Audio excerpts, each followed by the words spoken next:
Rick Deckard had a license to kill.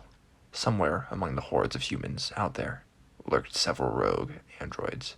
Deckard's assignment: find them and then retire them. Trouble was, the androids all looked exactly like humans, and they didn't want to be found.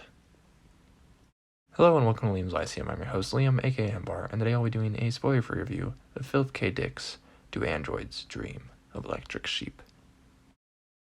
Do Androids Dream of Electric Sheep is a 1968 standalone sci-fi novel by Philip K. Dick. It's sometimes published as Blade Runner, as that's the movie adaptations. It's not super faithful, but it's a good movie.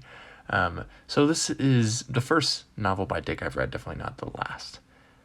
There has been a brain drain on Earth after a nuclear war, many leaving to colonies off of Earth. Free androids are incentives to leave as well, and some of these androids are indistinguishable from humans, and some of those have escaped back to Earth. Rick Deckard is a bounty hunter who is proud of never killing a human. He is hired to retire, which of course is just a euphemism for kill, 6 androids. He's not to kill just any androids, of course, but those that have escaped from Mars and had killed humans to do so. The story really starts with a tense conversation with his wife, where we learn emotions can be dialed to whatever you want. I've seen this in sci-fi before, so that's not super surprising. This highlights the anxiety, though, of society, where you would rather be lost in a dream. Think the dreaming city of Elric, for example, as well.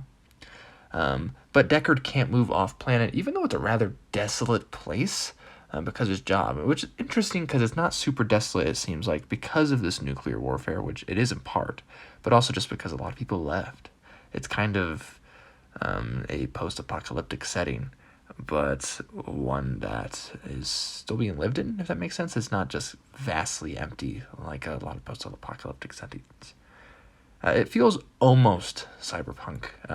It's post-nuclear disaster. Tech allows us to live off planet, but there are still troubled times. Feels like many a Cold War piece, unsurprisingly, but with a particular feel about AI that some other pieces, of course, in the time don't have.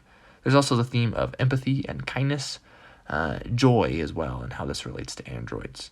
There's something like the Turing test that is supposed to help distinguish between an android and a human, and it seems there's very little or maybe nothing making them different besides so-called empathy.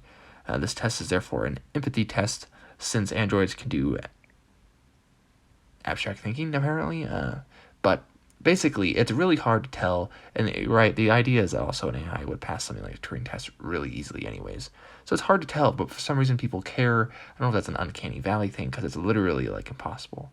Like, unless someone were to tell you they're an android, you probably wouldn't know, also besides the fact that they don't live very long. But so paranoia abounds, and particularly with Deckard, and that's like a huge theme of the novel, because you're not really sure what's going on. You're not sure who's right. It also has a terrible look at eugenics, and really, in reality, similar to how certain parts of society see people as useful or not, depending on, either they're worth something or they're worthless, depending on certain monetary worth, right? Whatever you can extract from them. The entropy also alone is very cosmic. It shows the nothingness of humanity, kind of like Lovecraft, of course. There is depression and a need to look more affluent than you actually are, kind of like a spectacle in society, unsurprisingly. I've seen that it takes place in 1992. I've also seen that it takes place in 2021. I'm not sure which one's right there. Maybe it's 1992 and then 2021 with a re-release with Blade Runner, maybe in particular. Remind me some of Belson Express, actually, by Liber, a story of mistrust and others being like you and having a hard time of recognizing yourself, all right, and your own faults and your paranoia, whatnot.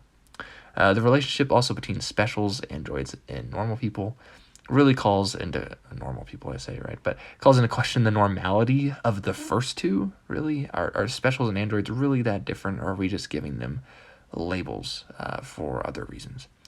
And add in the sacredness of life for animals, including insects, in this post-apocalyptic world. It makes for a very interesting society. It's illegal to kill animals, for example, and many settle for electric animals, since living ones are rarer and therefore more expensive.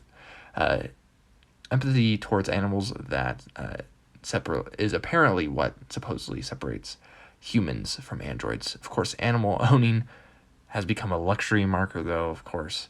The sexual reality seems a little like Libra as well. Reminds me of something also like Cassandra Kresnov by Joel Shepard.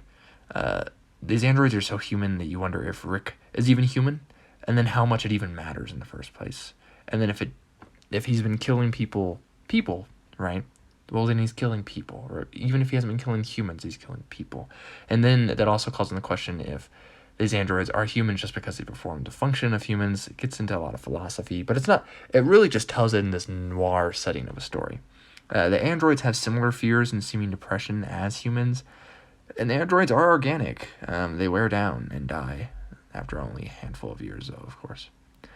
Overall, a very good novel, one that definitely makes you think. It's not very long. Not very long. I'm definitely interested on reading more by Dick. I don't have anything in particular picked out. If anyone has any suggestions, let me know. I'll catch you next time.